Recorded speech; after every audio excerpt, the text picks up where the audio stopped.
नमस्कार सभी को।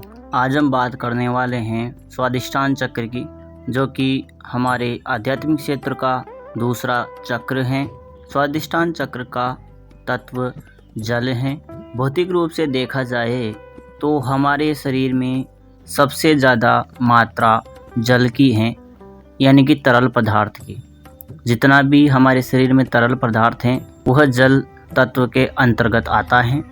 और अगर हम पृथ्वी की तुलना में देखा जाए तो पृथ्वी में भी लगभग सबसे ज़्यादा जगह जल ने ही घेर रखी है। तो यह तो भौतिक और आध्यात्मिक तत्व की बात हुई। आगे बात करते हैं जल तत्व की पहचान है। इसमें शीतल स्पर्श होता है, स्पर्श करेंगे तो ठंडा महसूस होगा, वो जल तत्व की पहचान है। और इसका गुण है रस, जो हमारी जीवा है, जीभ, उसके माध्यम से हम रस तत्व उस गुण की पहचान कर पाते हैं।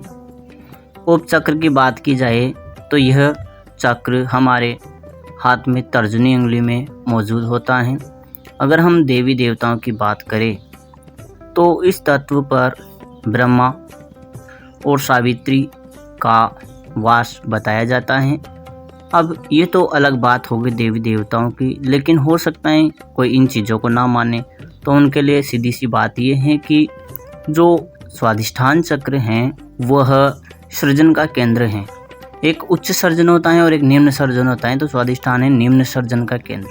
सर्जन का मतलब होता है निर्माण करना, और ब्रह्मा भी देखा जाए तो सृष्टि के निर्माता हैं। तो ये संबंध जोड़ा गया है एक प्रकार से व्यक्तियों को समझाने के लिए। भाई अगर स्वादिष्ठान चक्र के माध्यम से ना समझ पाए तो कम से कम इंसान ब्रह्मा विष्णु महेश की कहानी के माध्यम से तो समझेगा। तो स्वादिष्ठान चक्र पर ब्रह्मा का वास है, यह सृजन का केंद्र है। स्थिति देखी जाए तो कला, वैभव और निर्माण की इसमें क्षमता है। खाद्य पदार्थों की बात की जाए तो लहसुन, प्याज, छुहारे आदि स्वादिष्ठान चक्र को मजबूत करते हैं। स्वादिष्ठान चक्र मजबूत होने के बाद व्यक्ति के जीवन से भय समाप्त हो जाता है। ऐसे व्यक्ति को भय नहीं लगता है जिसका स्वादिष्ठान चक्र मजबूत है। ग्रहों की बात की जाए तो स्वादिष्ठान चक्र का ग्रह शुक्र है। शुक्र इसका प्रतिनिधित्व करता है। और अगर थोड़ी सी हटकर बात की जाए तो स्वादिष्ठान चक्र पर थोड़ा सा चंद्र का प्रभाव भी पड़ता है, क्योंकि स्वादिष्ठान चक्र जल तत्व का प्रतिनिधित्व करता है और जल हमारे पूरे शरीर में सबसे ज़्यादा मौजूद है। तो जब भी चंद्र सबसे कम और सबसे उच्च स्थिति में होगा तब हमारी भावनाओं में अदल बदल यानी कि बदलाव होगा।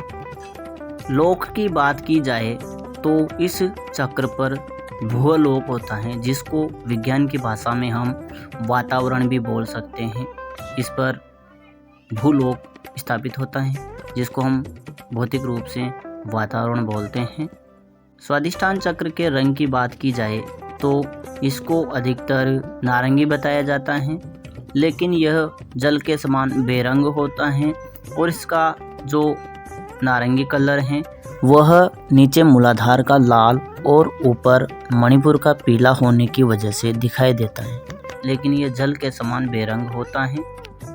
देवी की बात की जाए तो इस चक्र की देवी काकिनी देवी हैं, जो कि एक शिव की उपासक हैं, शिव भक्त हैं, लेकिन यह एक निम्न देवी इसको माना जाता है और इसीलिए इसको स्वादिष्ठान चक्र पे स्थान दिया गया है। स्वादिष्ठान चक्र सर्जन का केंद्र है। तो अगर भौतिक रूप से देखा जाए तो या तो व्यक्ति अपने ही समान एक संतान को उत्पन्न करेगा, और आध्यात्मिक तौर पर जाए तो वह नए विचारों अथवा नए ज्ञान का सृजन करेगा, जो कि समाज के लिए उपयोगी होगा। और अगर व्यक्ति का स्वादिष्ठान चक्र खराब है तो वह प्रत्येक स्त्री के प्रति आकर्षित होगा, प्रत्येक स्त्री उसे आकर्षक लगेगी। और अगर व्यक्ति का स्वादिष्ठान चक्र मजबूत है तो उसकी ओर सब आकर्षित होंगे, वह सबको आकर्षक लगेगा, वह हमेशा प्रसन्नचित्त रहेगा बिना किसी कारण के। तो ये थी स्वादिष्ठान चक्र की जानकारी। अगर इसमें कुछ छूट गया हो तो आप हमें ज़रूर बताएं। धन्यवाद। नमः शिवाय, नमः श्री कालिके।